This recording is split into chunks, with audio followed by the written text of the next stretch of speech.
when someone would explain that they just knew that Trump was meant to be president, that they thought he was ordained by God to be president because they just felt it. They just believed it. They had a personal revelation or something like that. And I went, well, obviously that's not true. Obviously that's not true.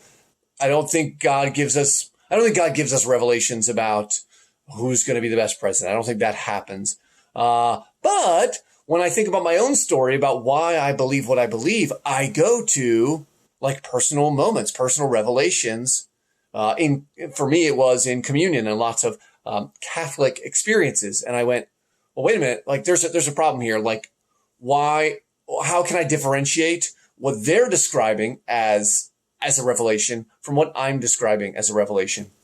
And that caused me to do a lot of introspection, a lot of deep thinking. And so I went back to my very long history with Christianity, with Catholicism. I studied in college. I went to a secular university, but I got a degree in religious studies and did some independent study with a theologian on understanding how the Bible was put together. And I reconciled all of those things, all of that stuff, all the stuff that you sort of classically go, that can be classic stumbling blocks for evangelical Christians, especially. I got past all that, all the stuff about a Q source, about reconciling the canonical gospels, or not just canonical gospels, but the synoptic gospels, and how they all share the same reference frame. And I got past all that. I got past an abuse crisis in a church that of which my family has a victim. There's a victim of clerical sexual abuse in my family, and that individual has fought to get laws changed to make it easier for priests to be prosecuted, for bishops to be held accountable. I got past all of that and retained my God belief.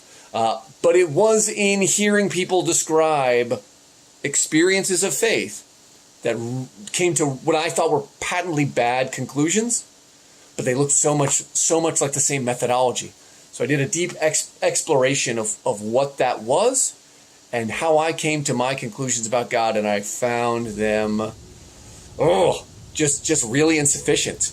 Of course, and on behalf of your family member, I would just like to say I'm deeply sorry that they had to go through that. That's absolutely terrible. I really am. Yeah.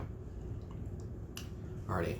And I guess just for another element of that as well, I know that this is something that is a very weighty topic on the hearts and minds of a lot of people. There are a lot of things that I guess you could say could cause people to look at you skeptically, and that's a combination of deep-seated misinformation, deep-seated mistrust, and just in many ways also just ignorance. But there's a lot of baggage that comes with the word atheism, and if you could briefly just address just some of those things, some of those misconceptions, what would you want to be the first thing to tell the people on this topic?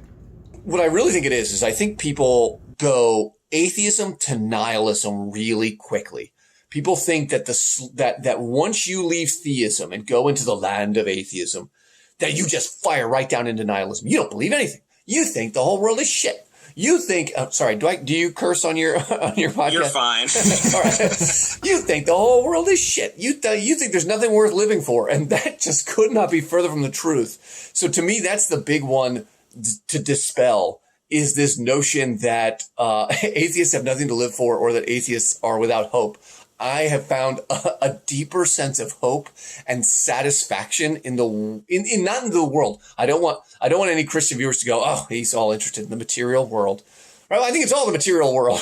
I think the best things in life that you would call, love, hope, beauty, I think those are all material things, more or less. They can have subjective qualities to them, but they are in fact material from my perspective.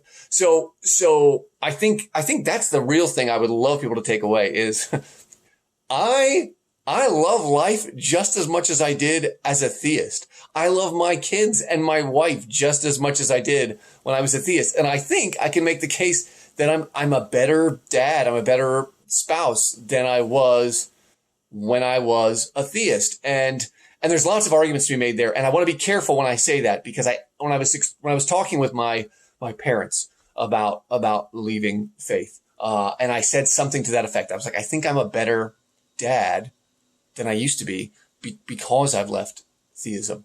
And that stung them way, way more than I intended. And looking back on the conversation, I understand why. They took it as, you guys aren't very good parents or you are less than ideal parents because you are Christian. You used faith in your parenting. And Ben thinks that that's a bad way to live. Well, kind of, but that wasn't what I was getting at. What I was getting at was that I found that there were strategies in recognizing my kids as